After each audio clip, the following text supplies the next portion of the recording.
Jesus, in the name of Jesus, power of God, praise the Lord. Alléluia.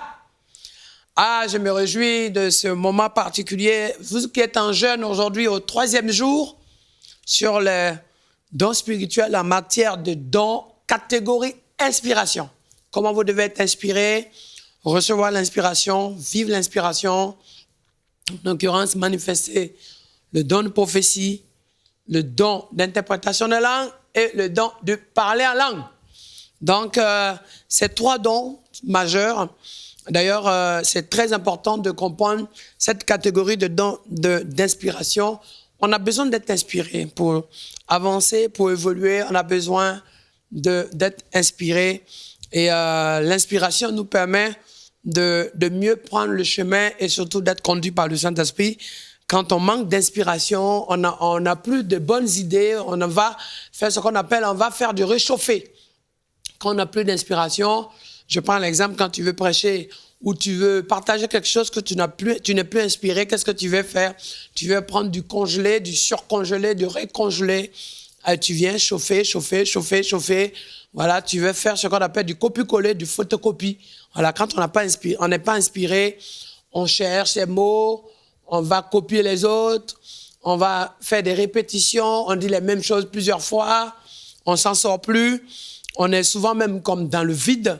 Quand on n'est plus inspiré, on n'a plus de créativité. Donc, c'est pour ça que c'est important d'avoir l'inspiration. Parce que quand on ne fait rien de nouveau, on ne fait plus rien qui puisse amener à avancer, à évoluer, on ne grandit plus, ou du moins, on fait du surplace, ou je vais encore plus loin, on se retrouve à faire, à se répéter ou après chercher chaque fois à parler des mêmes choses dans le passé, les mêmes sujets, on n'évolue pas. Alors l'inspiration nous permet d'être toujours dans la possibilité de pouvoir comprendre les choses de Dieu, saisir les choses de Dieu, de pouvoir nous-mêmes être en maturité, capable aussi d'évoluer et surtout de mûrir.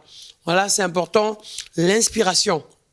Alors, vous allez comprendre, c'est la même chose lorsque dans ces 3 dons d'inspiration, on est toujours en train de dire la même chose. On peut dire la même chose, mais le vivre de différentes manières. C'est comme la Bible. Il n'y a pas besoin d'écrire une nouvelle Bible.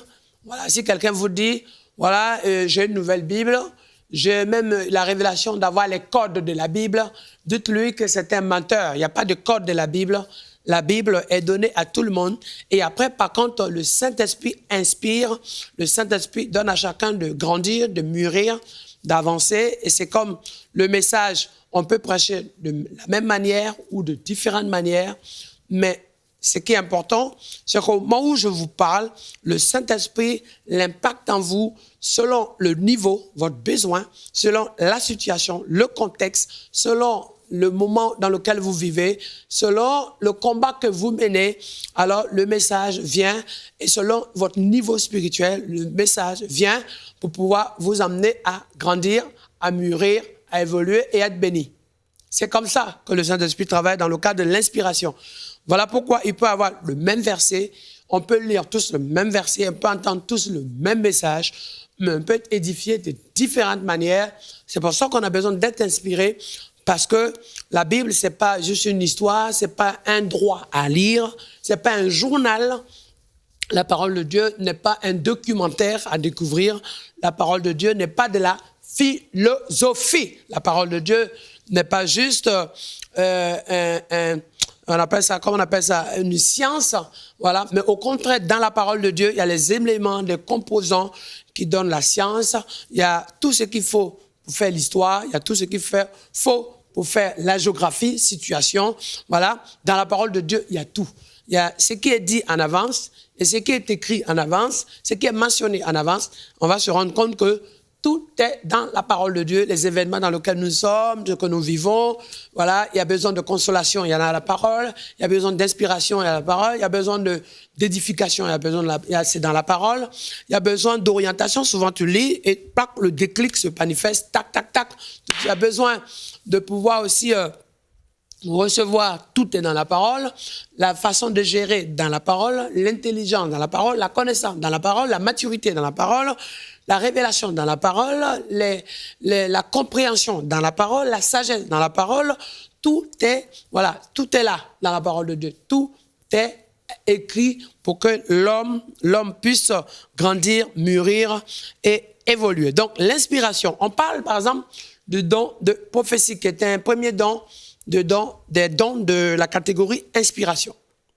Comment faire, déjà, pour l'avoir? Deuxièmement, comment manifester ce don? Alors, on sait tous que ce don, la plupart, se manifeste par le fait que quelqu'un se met à parler de la part de Dieu, soit à l'église, soit à une réunion de prière ou un moment de partage, et donne un message de Dieu.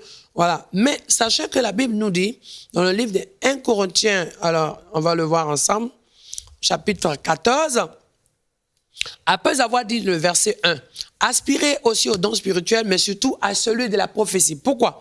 Parce que la prophétie permet en fait de pouvoir recevoir quelque chose de Dieu pour... En effet, celui qui parle en langue ne parle pas aux hommes, verset 2, mais à Dieu, car personne ne le comprend. Okay? C'est un esprit qui dit des mystères. Okay? Verset 3, celui qui prophétise, au contraire, parle aux hommes, donc parle aux hommes, donc parle aux gens. 2, les édifie. 3, les exhorte. 4, les console. Donc, il faut que la prophétie reste un contexte où le message vient pour pouvoir édifier. La prophétie ne doit pas être un sujet de pouvoir utiliser ce sujet-là pour pouvoir profiter d'intérêts personnels. Ça, c'est la divination et c'est comme ça que l'esprit Python se manifeste. D'ailleurs, dans le livre des Actes des Apôtres, on va voir que il y avait une femme qui vivait de ça. Elle donnait des prophéties pour pouvoir être agrémentée derrière. Voilà, pour donner une prophétie, il faut payer. Voilà, on passe d'abord à la caisse pour avoir une prophétie. On passe d'abord, si la prophétie est forte, voilà, et à la hauteur de la prophétie qui a été donnée, il faut faire une offrande de sacrifice. Écoutez, la prophétie, ça édifie. Et la prophétie ne t'appartient pas. C'est un don d'inspiration que Dieu t'a donné pour que le message édifie le peuple de Dieu, les emmène à recevoir une direction de Dieu et mieux encore, à comprendre ce que Dieu a mis en réserve pour ses enfants. Donc, on ne doit pas vendre la prophétie et utiliser la prophétie comme un moyen de nous installer ou de nous créer une sorte de personnage ou de vie de star. C'est dangereux. Donc, la prophétie doit rester aussi un cadre qui permet en fait que les enfants de Dieu, qui à un moment donné ont besoin des paroles de Dieu, ont besoin d'un message, d'un signe de Dieu pour l'approbation de ce qu'on est en train de faire ou d'exaucement, de réponse. Donc la prophétie consiste à amener ces enfants de Dieu à le vivre. Ensuite, le don de prophétie, exactement qu'est-ce que c'est? La Bible nous emmène à comprendre ici que celui qui prophétise, au contraire, parle aux hommes. Donc, c'est le message de la prophétie et de Dieu, c'est le message prophétique. D'abord, la prophétie, après le message prophétique ou une onction prophétique. Ça aussi, il y a une différence, hein, mais je vais vous aider. Donc, il y a le don pour prophétiser. Il y a une onction prophétique. Il y a un message prophétique. Le don t'emmène à vivre l'inspiration, à recevoir quelque chose de Dieu pour édifier le peuple de Dieu. Mais il peut y avoir ce qu'on appelle un message prophétique dans le sens que tu n'as peut-être pas fermé les yeux pour prophétiser, tu n'es pas dans la manifestation où le Saint-Esprit t'a saisi, comme la manifestation du don qui peut s'opérer de la sorte, mais tu as juste exhorté, tu as eu à cœur de partager un message, sauf que le Saint-Esprit va t'inspirer dans le message ou dans les actes que tu poses, dans le geste que tu poses, afin que ça soit la réponse attendue de quelqu'un. Je réponds. Il y a le fait que tu es en prière, vous êtes en groupe, vous êtes à l'église, vous êtes en équipe, vous êtes en cellule, vous êtes réunis. Quelqu'un est saisi par le Saint-Esprit et parle de la part de Dieu en même temps, à l'instant T, libère une parole qui est prophétique. Broum. Voilà. Donc, les gens sont bénis, touchés, etc. Mais il y a le moment où tu partages quelque chose de très simple, une exhortation, ou simplement tu viens avec un sujet, mais dans le sujet, c'est le Saint-Esprit qui t'inspire pour pouvoir parler à son peuple, pour donner une réponse à ses enfants qui sont dans l'attente. OK. Il y a ce qu'on appelle une onction prophétique. Ça veut dire que Dieu t'a oint pour t'utiliser à des moments précis pour que tu puisses être à ce moment précis-là un instrument pour pouvoir libérer des grâces. C'est ce qu'on appelle une onction prophétique. Ça veut dire que tu es oint pour être utilisé par Dieu à des moments précis pour pouvoir poser des actes de révélation, d'inspiration, de puissance.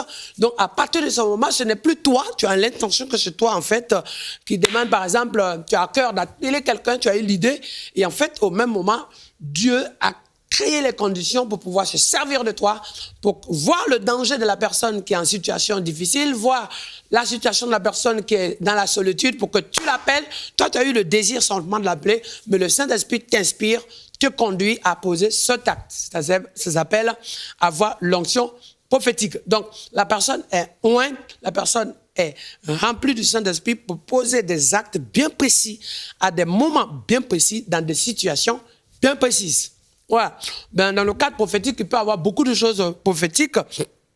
Il peut y avoir beaucoup de choses qu'on peut vous enseigner, mais bon, on est dans un temps bien décrit, donc je reste sur ça et on va continuer sur la diversité de la manifestation prophétique une autre fois encore. Mais là, on reste sur le don. Donc, l'inspiration vient, tu reçois le message, tu sens au fond de toi qu'il y a une parole qui vient, voilà, ça monte dans ton cœur, ça bouleverse ton âme et au même moment, ton esprit est en paix. Il y a quelque chose qui se produit, de sorte que sur le champ, tu parles, voilà, tu parles de la part de Dieu, tu parles au nom de l'Éternel, tu donnes le message que le Seigneur peut prendre du temps par moment à graver dans ton cœur. Donc la Bible nous dit dans le livre d'Habakkuk, chapitre 2, donc c'est une parole dont le temps est déjà fixé. Voilà, une parole certaine. Voilà, donc c'est ça en fait que le don de prophétie dans l'inspiration peut s'opérer. Je vous donne un exemple, je suis arrivé dans un endroit où vous parlez d'actes prophétiques et au milieu d'un événement organisé par des autorités. Et le Seigneur me met à cœur simplement, au début je ne voulais pas aller, le Seigneur me met à cœur d'y aller. Donc quand j'arrive, je salue une personne, une autre personne, et tout à coup j'arrive à saluer quelqu'un, voilà. Quand la troisième, je ne sais plus, voilà, la troisième personne que j'ai saluée, deuxième ou troisième, c'était le directeur de cabinet du maire. Quand je salue, je sentais vraiment l'onction de Dieu secouer ma vie, en fait, boum, je suis parti. Et en fait, ça a été l'opération chirurgicale de toucher de Dieu et la personne s'est convertie aujourd'hui et à l'église. Vous voyez, l'onction du Saint-Esprit, tout de suite. Et un jour, j'étais en train de prier et le Seigneur me met à cœur, va faire le tour dans le quartier, arrête-toi à tel endroit, et lève la main et prie devant cette maison. Donc j'arrive, je ne suis pas manifesté devant la personne, mais je suis resté sur la voie, je me suis mis de côté, j'ai levé la main. Prier, la personne vivait un combat spirituel, une situation terrible. Donc j'étais inspiré à 2h du matin, voilà, d'aller prier dans cet endroit, et je peux vous dire, quelques jours après, la personne a été touchée, convertie. Et c'est arrivé aussi, comme là, je suis ici en train de prêcher, vous parler, et tout à coup, au milieu de la foule, de tous ceux qui étaient là, j'ai eu à cœur d'enlever ma cravate. Voilà. La Bible dit que les mouchoirs de Paul qui étaient posés sur un malade opéraient des guérisons. Mais dans le prophétique, il y a des choses qui se passent. J'enlève ma cravate, avec laquelle j'avais porté ma chemise pour prêcher. J'ai enlevé ma cravate, je lançais sur un frère, boum! L'onction de Dieu est tombée sur lui et aujourd'hui, il est pasteur. Vous voyez comment il travaille en pharmacie, donc voilà, c'est mon fils Édouard, vraiment Dieu fait. Et il y a des choses comme ça. Mais mieux encore, il arrivait une situation où j'étais en train de parler et il y avait une foule arrière, une foule qui écoutait, et à l'arrière de la foule, il y avait un jeune homme qui dansait, qui soulevait des pieds, il dansait des capoeiras. J'ai levé la main comme ça, j'ai dit, toi là-bas! Donc il a tourné derrière, j'ai dit, non, toi! J'ai fait toi et j'ai mis ma main comme ça, à côté là. Mais il s'en foutait quoi, il était dans son capoeira. Mais l'onction de Dieu l'a saisi là où il est. Aujourd'hui, il est pasteur. Il est au Brésil, il s'appelle Pasteur Wagner. Oui, le Saint-Esprit l'a saisi là. Donc vous voyez, les actes prophétiques, pour vous dire, que souvent c'est d'une manière. Une fois aussi, j'arrive, j'ai préparé mon message, vous parlez des actes prophétiques, inspirés par Dieu, donc j'ai pris mon message, j'ai fait mes écrits, aujourd'hui c'est dans des tablettes, comme vous voyez ma tablette, voilà, c'est les grandes, hein. Voilà ma tablette, voilà. Heureusement que Moïse a été le premier à avoir une tablette, hein. Voilà, mais c'était plus naturel parce que c'était bio, maintenant aujourd'hui c'est autre chose. Donc j'avais écrit sur mon bout de feuille, mon message. J'arrive dans une église qui m'a invité et tout à coup, tu vois, je vois quelqu'un qui est assis là, bon, tranquille, mais c'était un infirme. Donc, j'arrive comme tout le monde, on passe. Et puis tout à coup, j'étais saisi de compassion, vous voyez, saisi de compassion au même moment. Je me suis retourné, en fait, j'avais à cœur de regarder qu'est-ce que je pouvais lui donner, tout ça. Et le Saint-Esprit m'a conduit, donne-lui la note que tu as. Et je prends la note, le document, le papier de mon message, hein, le bout de papier sur lequel j'avais marqué tout mon message écrit. Je prends ce bout de papier et je lui dis, tiens, ramène-moi ce papier à l'intérieur. Tu viens avec me le redonner dedans. Il a pris, il a jeté, il s'en fout quoi. Il a pris, il se dit, oh, moi je suis là, l'affection, des paroles douces, peut-être la considération, peut-être un peu d'argent, un peu peut-être de monnaie, peut-être quelque chose. Mais pourquoi le monsieur, il vient, il me donne un bout de papier? Pourquoi il m'a besoin d'un bout de papier? Il était presque fâché. Mais moi, je ne sais pas, moi. Donc, je rentre et je m'assois à côté du pasteur. Tout à coup, mes chers amis, au bout de peut-être 10 ou 15 minutes, je vois un mouvement de foule derrière. Les gens commencent à danser, ça pleure de partout. Oh, oh, oh. L'infirme qui était derrière, qui était devant la porte de l'église, il tient le papier. La puissance de Dieu est descendue sur lui au moment où je suis rentré. Et il est en train de danser de partout. Et qu'est-ce qui s'est produit? C'est que l'onction de Dieu l'a saisi. Et tout à coup, la force de Dieu l'a soulevé. Et il a pris le bout de papier, il a commencé à marcher.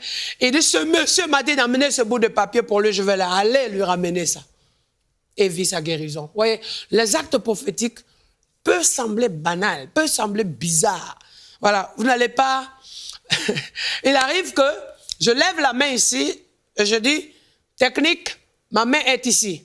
Filme ma main à l'instant. Au moment où je lève la main, je suis en train de prier. Toi, tu es chez toi, à l'écran, c'est la main qui est là. Mais l'onction de Dieu peut toucher ta vie au-delà de l'écran que tu regardes. L'onction, la puissance de Dieu peut te toucher là où tu es. Ça, c'est ce qu'on appelle des actes prophétiques.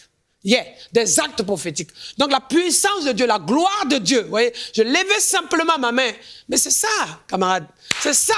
Donc, est-ce que tu veux vivre dans l'action du Saint-Esprit et vivre ces actes prophétiques? L'acte prophétique, en fait, à un moment donné, ton environnement change. Dieu transforme ce que tu vis à l'œuvre d'impact de ce qu'il opère. Dieu transforme ce que tu dis en message de vie pour quelqu'un.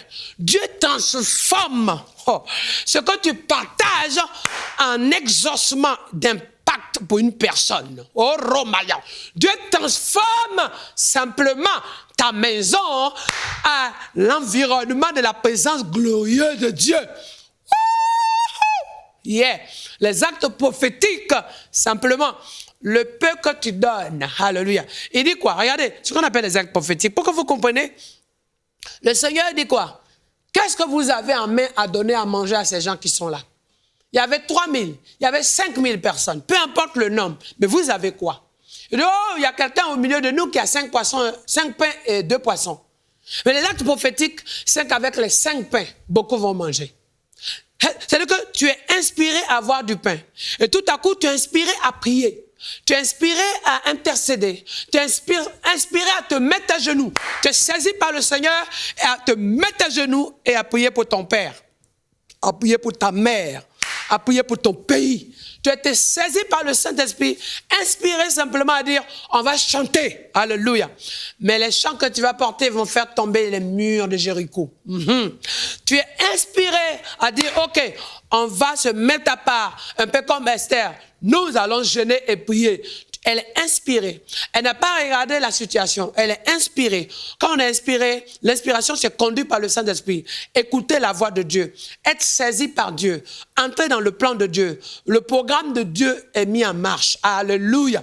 Quand tu es inspiré, tout devient possible. Quand tu es inspiré, Dieu agit. Quand tu es inspiré, ce n'est plus toi qui vis, c'est Christ qui vit en toi. Quand tu es inspiré, alléluia, tes petits poissons là, ça va faire manger des milliers de personnes. Oh my God. Quand tu es inspiré, Dieu est dedans. Quand tu es inspiré, Dieu va agir. Quand tu es inspiré, il y a une réponse. Quand tu es inspiré, il y a un exaucement. Quand tu es inspiré, il y a une opération de Dieu. Quand tu es inspiré, Dieu va manifester sa puissance. Vous voyez, on est en 2020. Yeah, on est en 2020. À ce été précis de 2020, vous voyez, tu te dis, waouh, qu'est-ce qui se passe? Et tout à coup, le Seigneur te dit, il ferme ton intelligence de raisonnement. Il ferme tes pensées d'inquiétude. Et tout à coup, alléluia, toi-même, tu te vois en train de proclamer, d'adorer, d'élever, d'exalter, d'annoncer, maillon de bisaine de bao.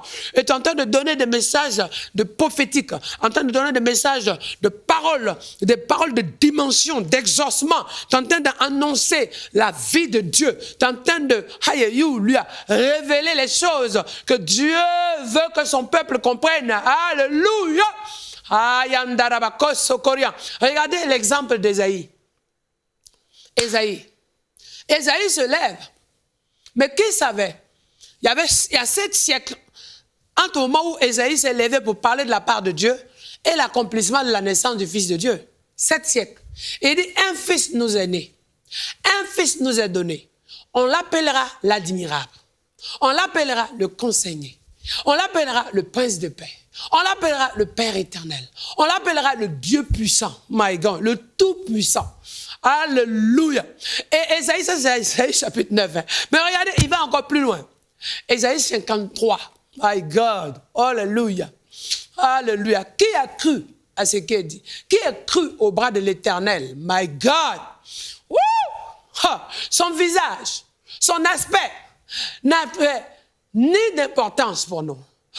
Son visage n'avait ni gloire, ni beauté pour attirer nos regards. Son visage n'avait ni beauté, ni éclat pour attirer nos regards. Mais c'est pourtant, c'est par ses maîtres aussi que nous sommes guéris. Nous l'avons dédaigné. Nous l'avons crucifié. Nous l'avons insulté. Nous l'avons méprisé. Il est venu au milieu des hommes. Il s'est comporté comme un homme, sans valeur. Quelqu'un qui était là. Ben, que ce soit la dimension de la gloire de Christ, il va porter l'image de quelqu'un qui n'avait aucune importance. C'est ça un prophète.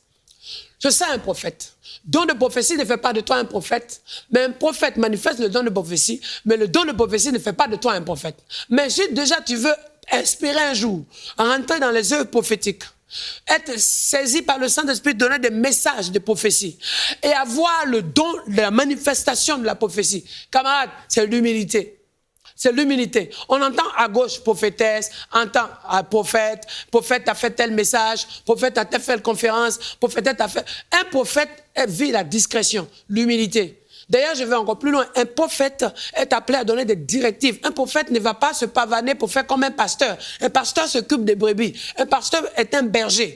Un prophète n'est pas un berger. Un prophète est un instrument permanent entre les mains de Dieu que Dieu utilise pour donner des directives, des consignes, des messages, des révélations, des sujets, des orientations pour l'avenir d'une nation ou d'un peuple ou d'une personne.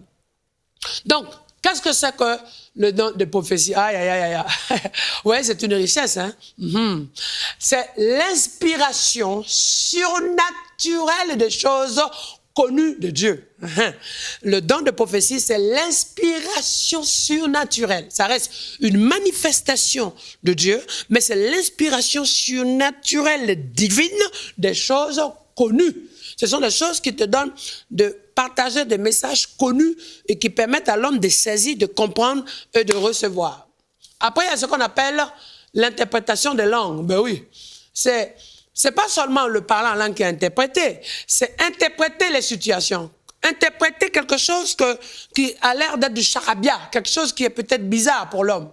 Donc, c'est avoir la possibilité d'avoir l'oreille de Dieu, d'avoir l'entendement de l'esprit et être inspiré par Dieu. Voilà, c'est l'inspiration surnaturelle de la traduction et de la compréhension des choses de Dieu.